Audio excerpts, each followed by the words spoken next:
today is the lovely Bri Giger. Say hi, Bri. Hi, Bri. Yes. Okay. So again, for you all, just to remind you guys, Greauxing Pains again is the segment where I bring on different comedians and artists, and we're just going to be talking about some times when we had to face some growing pains and the lessons we learned from it. So Bri, first of all, welcome and thank you for being here today. This is great. Yeah, I'm excited, girl. So I want to know, like, just tell everybody a little bit about yourself. Like, where are you from originally? I'm from New York, and I've been in LA for 6 years. I just celebrated my 6th year here. Me too. I just You 6? Yeah. What month? I moved here August 1st, 2012. September. Okay, 2012. 2012. Yeah. Okay, so we was right by each other. Okay. Yep. So what brought you out here from New York? Because, you know, people would think, like, New York's like a big city, you know, and, like, you're such a talented artist. So, I mean, you know, you don't only do comedy, but you also do one-woman shows, and you rap, you DJ. Oh, yeah. So, you know, so you be out here grinding, but, like, so what made you say, okay, I'm going to go to LA? I went to school in Arizona, so I unexpectedly graduated because I wasn't expected to graduate. I wasn't expected to graduate. And I did, and so but the plan was to go back to New York, and then I made it here. I had booked like a real quick thing that I booked, and in my mind I was like, I made it. Right. And and it was just like it was like New York. My heart's in New York, but like there's nothing like LA. Oh yeah, I mean the weather, I'm sure, is a big difference. Yeah, absolutely. It's a lot more cozy to like struggle out here a little bit. You Yeah. know, it's hard to struggle when it's like there's a wind chill like -10. You're like, oh. You're reminded more about how much you're struggling with. Right. You're like shit. And you get off the subway, that wind's hit you like, oh, I am really having a rough time. Right. And the exact opposite in the summer too, because you leave the subway and you're drenched in your own sweat, and you have to bring like work clothes to work. And because the humidity hits, like either way, you're fucked out there. Yeah. But great city though. But it's a good place. Great city. Love New York. So Bri, I want to ask you. So, have you experienced we're artists, okay? We struggle. Everybody struggles, so whether you're an artist or not. And like, I think that we always have lessons that we learn. You know what I'm saying, when we go through things. And so I just want to know, like, have you ever experienced anything, or is there a time in your life when you had to really like, kind of like, you know, when they say that, you know, the going gets tough, get going. Like, have you ever had to like just get going in a tough situation, or? I guess like for me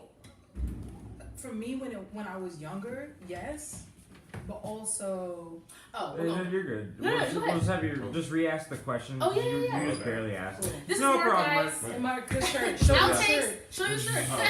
Yeah, for real. Okay. Booyah. In there, you know. This is why I love Channel 3. We have cameos. It's cool. Okay.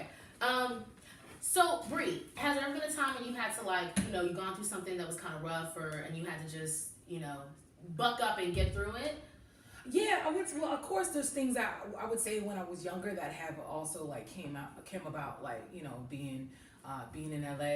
I grew up in foster care, so I was kind of like everywhere. I had all types of different families that I lived with. I lived with a black family. I lived with a white family. I lived with a Jewish family. I lived with a Latino family. You live with the rainbow. I live with a literal rainbow. Okay. So, the Jewish, what was that like, living with the Jewish family? Well, they were like Israeli Jews, so like they weren't like ascetic or anything. Jews have categories, if y'all didn't know. There's all types of categories, and they let me know each of them. They let me know what they want. That was like the daily lessons. But like in Brooklyn, that's like the Brooklyn Jew is like, you know what I mean? That's just like a little bit, it's like typical, you know. So it's like I would call it more like a New York Jew, you know, like the giving Jew. You know, they were very proud to have a black foster baby. The Jews that'll cut you, you know. Yeah. Okay, got you. So for me, like, it was like, you know, when I got adopted, so I, you know, but prior to that and in middle school, there was still back and forth of going to court and whatnot and trying to figure it out. My mom was in and out of jail, was born in jail. So it was like a lot of like, all, you know, growing up, it was like I had to mature pretty quick. You know, so, you know, the Latina girls weren't really fucking with me because, you know, I didn't really know, you know, I wasn't really the black girl that they wanted to fuck with, and they didn't want to fuck with black girls anyway. And then, you know, the black girls would fuck with me, and then they would kind of find out, like, you know, depending on who's picking me up from school at the time, they would be like, oh, that's who, you know, like, I don't know about that. Depending, you know, it was all kind of like trying to figure it out, and sometimes I would lie, and then, you know, they would find out, obviously, you know, that wasn't really the situation by, you know, seeing like my family or my foster family or whoever was picking me up at the time. They weren't really fucking with it. So I guess I really figured out how to, like, you know, through identity, and really like make fun of each of these, like each race, and like that the fact of race and ethnicity, and like I feel like nobody in the world can make fun of white people and Jewish people and all the people that I've lived with that more than me, because I'm like I've literally seen, like, from, you know, like since I was little till now, I, like, you know, you see it differently, you look at it differently, like, you know, like it's hard, like white people have like do crazy shit, like I remember having dinner at like 4 p.m. and my black friends being like, what? We just ate lunch. Right, black people on that late lunch. That's second lunch. That's like that's second lunch. That's not even dinner. Like Right. dinner's at 9. Like, you know, Thanksgiving dinner. Yeah, man. It's just like, yo, it like people would say all types of shit, like, yo, you like, you know, your mom's white and shit, you know, that's not gangster. And I would always say shit like, yo, I don't know my real mom or my dad. That's gangsta as fuck. And then like run away, like, oh shit, she's crazy. You know? So just like identity issues, but I always knew who I am and who I was and where I came from. I'm half Native American. I have some Barbadian in me. Black, you know, all this, you know, I always knew where I came from, but like on the outside, people are always trying to like, you know, find that out for me. So I, like, through comedy and class clowning and acting and theater, I was like, if you want to tell me, then I'm going to tell you who I think you are, and the stereotype of who you are, because I've lived with it and I've seen it, and I'm going to make it funny. So if you want to say shit to me, I'm going to show you how ridiculous you sound, and how how the stereotypes and all the race issues are just a bunch of, you know, Like, yeah, like literally. So like if a Latino person says something crazy, you be like, oh no, that's like my third auntie. Like, you know, yeah. Like, Because they would be like, yo, you don't know shit about us. I'm like, actually I do, bitch. I know a lot. I know, I live with y'all. Yeah, I live with y'all, I know. And like I knew some Spanish too. Like I feel like New York Spanish and Cali Spanish is different. Yeah. So, you know, when I'm fucking the Puerto Ricans and stuff, you're Puerto Rican, you know. Yeah. Yo sí, look at that Espanol. But with the subtitles, maybe. That's a lot of work. Well, that is, see, thank you for sharing that background, because, you know, I love how you said that, like, you know, through your creativity and through acting, like can you just expel a little bit more on that? Like, how was it through art that, you know, it helped you, like, you know, heal from, like, a lot of that? Because, I mean, even though you're strong, I'm sure, like, it's painful. When you're a kid, you know, things hurt you, you know what I'm saying? And then you just, right. Yeah. Honestly, I don't know if they actually hurt me until I was like 20. I'm 28 years old now. I remember when I was like 26, 25, where I was like, oh shit, that was me covering that up. I mean, all foster people or people who are adopted or whatever go through this like behavioral problem they talk about. And mine was just like, was either like, if they didn't like the jokes or that aspect of it, then I was just like, all right, then we're gonna fight. Oh, that wasn't funny to you? Well, I'm gonna fuck you. Okay, well, you can catch these hands. Yeah. You know, you gotta catch this punchline, or you can catch these punchlines, okay? So to me, what was the original question? I think first of all, thank you for sharing that. But like, I guess the point is like, you know, what is like the biggest lesson, you know, because again, like, everyone's going through something. That's the thing, is like, you know, white, black, Latino, whatever category you feel like you fall into. Right. You know, what would you share as like a big lesson, you know, to anybody who may be going through that? Maybe someone who's also, you know, was raised in foster care, you know, or someone who also like, you know, and what would you share as a big lesson that you could, you know, pass on? My biggest lesson, and I'm gonna spit it out and see if it even makes sense, was I spent like pretty much my whole life trying to figure out if I was doing the right thing by performing and acting, or if I was doing it in the right way, right? You know, I'm not from the South, so it's, you know, it's always being told, you know, the bullshit, you know, you talk white, you have all these types of things, you know, like, how can you know, fucking talk a color? I was always right. Like, People told me that too. Like, you talk about nothing. I'm like, girl, I talk employed. It's called sophisticated, and it's all called black people are. Yeah, it's called enunciating. You're right. But my big thing is like, and the older I get, I was like, you know what? No one really knows what the fuck they're doing either, and we're all trying to figure it out. And that's like the coolest part about growing up and finding friends and people in LA that are all just trying to figure it out. So for me personally, despite foster care and shit, I was always just trying to figure it out. What it out is, I don't know. It's just that there is no it. There's no like one path or one way to say something or one type of black or whatever the fuck it is.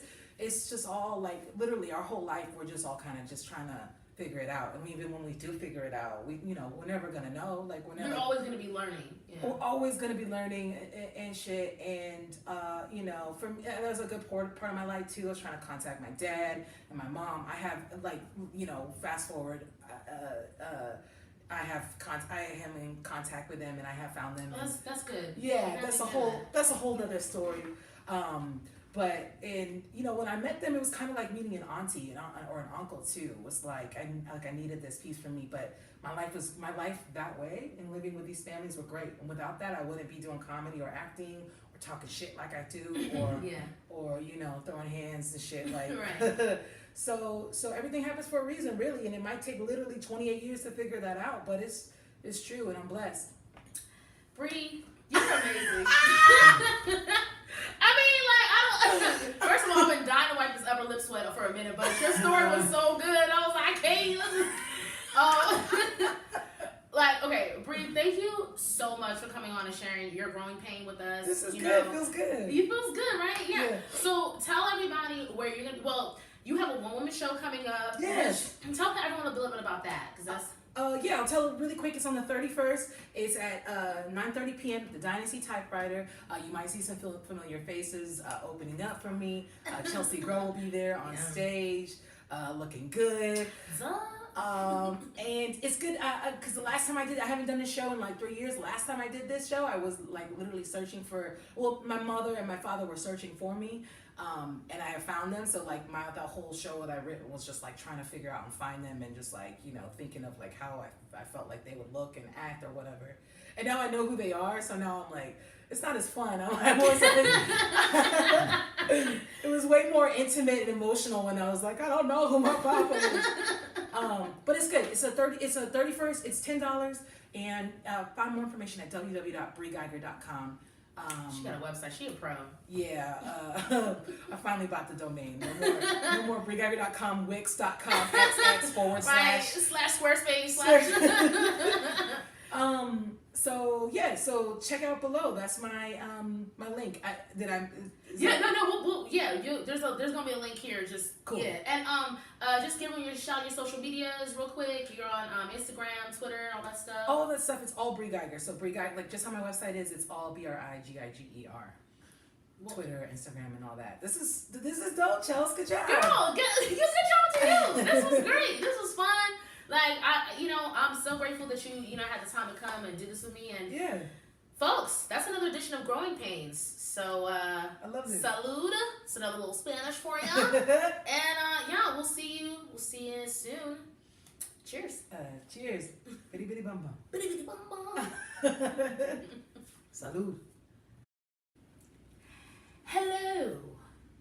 It's time for Greaux Money again. That's why I've got these glasses and I'm talking in what I think is a British accent, but it's probably just like, I don't know, East LA. I don't know. So, East of somewhere.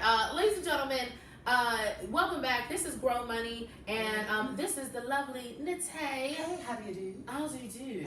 I am well, thank you. Yes, which one financial advice? Oh, yes, the money. The money. The money, the skrilla, the dough. Oh, the dollars. The papers. The cheddar, the cheese. The bags, as the young folks say. The coins. The coins, the grip.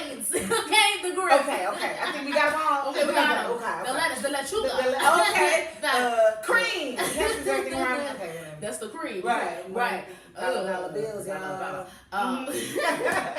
Okay, so Nnete, now again, for the purpose of this segment, for those of you who saw our first episode, I said I wanted to just tackle some everyday things that can help us all be more financially sound and make things a little bit easier, you know. Oh no, you cool. It's like, y'all, cameos. You still you need to walk through? Do you think? No, I didn't. My bad. Oh, you cool. It's all right, ladies and gentlemen. Marquez, this guy said no dropping soon. Hey, y'all. You know. Let's go. Hey, what's up? How you doing? Nnete. I'm alright. See, Nice to meet making you. connections. There you go. All right. That's why I love 310. You never know who's gonna pop by. All right. So he'll come back because he had laundry, but we'll just adjust anyway. You gotta do what you gotta do. And that's okay. So Nnete, what I want to talk to you about is because it's savings. Okay, Right. so that's the topic for today's savings. I know that I am personally not the best at saving. Okay. A lot of people aren't. Oh, right. You're Because not alone. I'm not. Okay, and real quick, I just want to give some background. We are not saying that we are all CPAs or super financial experts, but I will say Nnete has always been very financially sound and good at saving, and has a degree in finance. And So I'm Nigerian. That's why you really called me up here. 'Cause That's I'm Nigerian. I know that. That's a little racial profiling, but I'll take it because it's good. But you got the money together. Okay. You know, I learned it all from my mama though, and a degree, but yeah, my mama for real. So you were raised in an environment where Oh yeah, me. I took from my mom, my other siblings, not so much, but I'm the one that one sunk in. Yeah. Okay. Mhm. So with savings, all Yes. right. Now, where should someone start? Okay, first thing to start is to save. Just like, I mean, because people be talking about saving all the time and then they don't get to it, this and that. And so I think it's just important to save something. I don't care if it's $5, $25. We're freelancers. If it's $3, because to me it's like savings is just that. It's savings. It really doesn't exist because it's savings. It's not money for clothes. It's not money to go out to eat. It's not money to go dipping because you need something. It's savings. So you want to make sure that you save an amount that you know you're not going to have to dip in there and get. Because I know people that go in and be like, I'm going to save $25 or $50 or $100 a month. And as freelancers, sometimes you don't have that much to save. Yeah. So then you're constantly dipping into your savings, and that's why it never grows. So it's like, like, you know, I have friends, you know, we in LA. Right. You buy some weed, match the amount of money you're putting in for weed. Like, Okay. if you're going to buy, like, put 5 on it, put 5 in your savings, and then you can't touch that 5. Ooh. And that's it. Like, you will be shocked, because then you'll be like, damn, I buy that much weed? Damn, I got a lot of money. Watch. Yeah. And you do not touch it. It does not exist. See, that's where I mess up. I know a lot of people that do that. It happens. Okay, so that's the thing. Is like, so you really have to treat savings like invisible money. It's invisible. It's for an emergency. An emergency is not, oh, I gotta get this new album, and you know, I gotta get my hair twisted. Right. I gotta buy some hair to get some hair twisted. No, that's not an emergency. No, you have to define it. An emergency, I define an emergency of like, I need a new tire. And it's not, it might not even be a new one. It might have to be one of the pre-owned tires. Yeah. I need a new tire. I need, like, you know, if you need to go to the doctor or like a real true emergency. Yeah. I don't even think not like having enough for rent is a true emergency because rent come every month. Yeah. And you know what you need to do. Yeah. Because those little 5s and 10s and little things that will add up. But if you always pull it out because you got to pay rent, then you still not saving. You back at square one. So that's would you say that's one of the most common mistakes people make? Common mistake. Yeah, my mom would be like, if you do not have $100, don't put 100 in that you are going to take out. Thank you. Just put 5, young daughter, 5, and do not touch it. And that has worked for me. That just works. And I'm always afraid, like, I'll be like, I'm broke. They're like, bitch, you not broke. No, you're not broke. I'm like, yes, I am. I have like 17 accounts. While you playing about 5. And but those other accounts don't exist. Yeah. I operate off of what this checking account say though. Yeah. According to this checking account, it says I need to go hustle up some more money, so I don't touch my savings because that doesn't exist. It's like putting an invisibility cloak over your savings. Exactly. It's very pottery. Potterhead. Yes. Okay, I see you. Oh my gosh. So my question then is, do you think it's better for somebody to save? Because, you know, we're in that time where a lot of people are making money from different sources of income. Exactly. A lot of people don't really have like one job or a steady job, or if they do, they have a part-time or some kind of side hustle. So in that case, do you think because that's a fluctuating income, you know, at least in the beginning, is it better to save a percentage than to save a dollar amount every month? You know what? I think it just depends on what your needs are. I personally, like, for instance, I have a savings account that's free if you put in $25 from your checking account. Okay. You know, so every month, which automatically takes it on the first of the month. So I gotta have rent, my bills, plus $25 because it's gonna go to my savings, and that's just all I do for just right now. Now, you know, I just got my tax return because I do my stuff late, and so I just put my stuff. Really? 2017 tax return. We'll talk about taxes too in another one, right? Yeah, okay, yeah, we'll get there. But so I was just like, okay, we're gonna commit to this amount of money going to the savings. Let me love on it real quick. And I had to check myself a couple times. Like, are you gonna really put? Because if you put that in there, we can't take it back out. Okay. So I do think that it should fluctuate personally based on what your needs are, but it needs to be something, and then you need to do it first. So if you make like a $50 or whatever like that, go put $5 in there, or put it all to the side and then put it in at the end of the month. But most people need to just go ahead and put that in there so they don't touch it. Nnete, Chelsea, girl, you just gave me life right now. I feel like I'm about to y'all think I'm about to rewatch this and get all my. Okay, Nnete, you're gonna be back with us next week. Yes. Okay, next week we're gonna talk about credit cards. Yes. Okay, and that's a whole nother thing. And so we're gonna do that next. But thank you so much for coming by and just introducing yourself to everybody. And also just talking about savings. Like, thank you. Sharing my Nigerian secrets with you. The secrets. The secrets. The secrets. Okay, all right. Don't fight me, y'all. She cool. She got the pass. Okay. All right. So real quick, social media info. Everything is Nnete or Nnete that's my gentrified name. Nnete. Twitter, Insta, all that. Just Nnete, like Oprah, but Nnete. Nnete, just one name. And you are one name. And you are also a hilarious stand-up comedian. Do you have any upcoming shows, anything you want to You know what? Check on my Instagram because we still book in 20, 19, and all of that stuff. So I'll have it on there. Cheers. All right, y'all. Well, thank you so much. This has been another edition of Greaux Money. We'll be right back. Hey guys, it's time for another edition of Greaux Up. Okay, so I have to talk about R. Kelly. So I'm sure by now most of the world has seen Surviving R. Kelly, and this is a great grow up opportunity moment because first of all, who needs to grow up is R. Kelly. This is what I don't understand.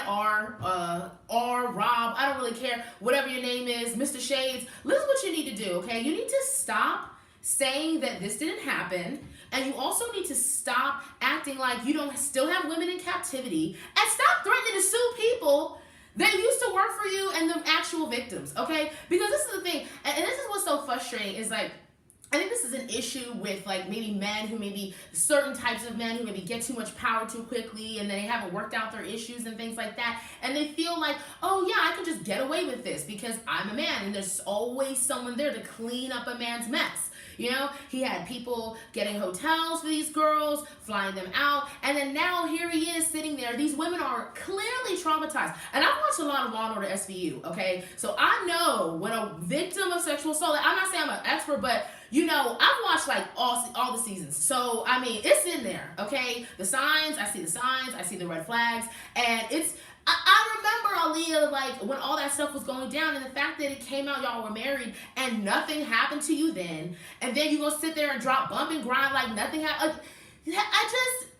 Rob, turn yourself in, okay? Grow up and turn yourself in, okay? Just accept it. You've been free for almost 50 years now. You've been free, terrorizing lives, ruining people, and I'm not gonna play these games anymore. I deleted all your music off of my iPhone. Yes, I did, okay? And people might say, oh, you had to delete some of your favorite songs. You know what? Something about I Believe I Can Fly. And I'm like, yeah, if I was R. Kelly and I got, acquitted of all these counts of sexual assault, I would believe I could fly too. I believe that I could seance. I believe that I could float. I believe that I could dance, on top of a mountain and like not fall off. I would believe everything. So I'm sure you did believe it. All right. So now I can't think about the tears that you were causing these women's lives after you left the studio. In between takes. Like, you literally were probably in between. I believe I can. Okay, hold on a second. Tanya, pow, pow. Like, that was you. That was you. And then you went right back to recording the song. And so now every time I think about it, I'm going to think about that, Rob. So I deleted your music. I deleted any song that you were featured on. Okay, I still have to go back and figure out what songs you wrote that are on my iPhone. And we'll deal with that later. But Rob, grow up, turn yourself in. You know these women are not lying.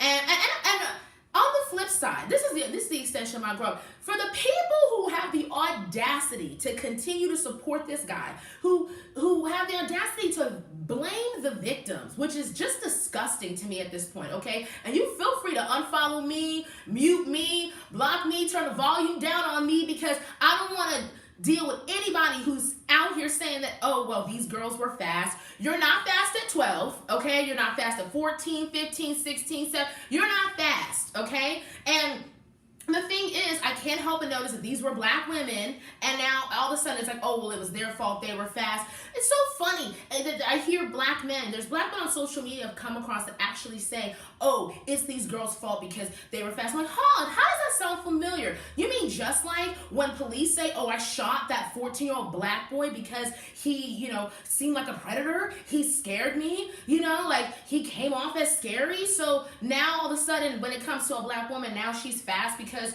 she wore shorts when it was 112 degrees outside? Like, no. And at the end of the day, why are we not blaming the pedophile? Blame the pedophile. Stop. Yes, he had people helping him. Yes, he had, he was assaulted as a child, and that is awful, okay? But you know who else was, this is the other thing. People saying, oh, that's an excuse. It is not an excuse, okay? Because you know who else was sexually assaulted as a child? Oprah, okay? And Oprah has saved lives, okay? She has changed lives, saved lives, started to build schools, okay? And you know what? And she is a black woman who grew up in a low-income family as well, okay? So, or you had a role model, okay? You could have called Oprah, okay? And been like, Oprah, I'm dealing with this, got these urgent, something. But you just sat there and went all up in it, and I'm done. I'm done. And also, like, no one has the right to tell a child and tell these women that it's their fault. And don't blame the parents, okay? Because let's be real, some of y'all were sneaking out the back windows at 12 years old, going to your little friend's house, smoke cigarettes in the bushes and stuff, and your parents had no idea. You put your little sprays on. So don't act like it's not easy to sneak out of the house as a kid, or to, like, if you want to, all right? Because let's be real, everybody did and got away with stuff as a kid. So people who support R. Kelly need to grow up and stop victim shaming and just accept the fact that, yeah, one of your favorite musicians is a pedophile and a rapist. Sorry, facts, and again, I'm not gonna sit here and tolerate people saying that it's not really art and it's not this and free R. Kelly. No, lock him up, okay?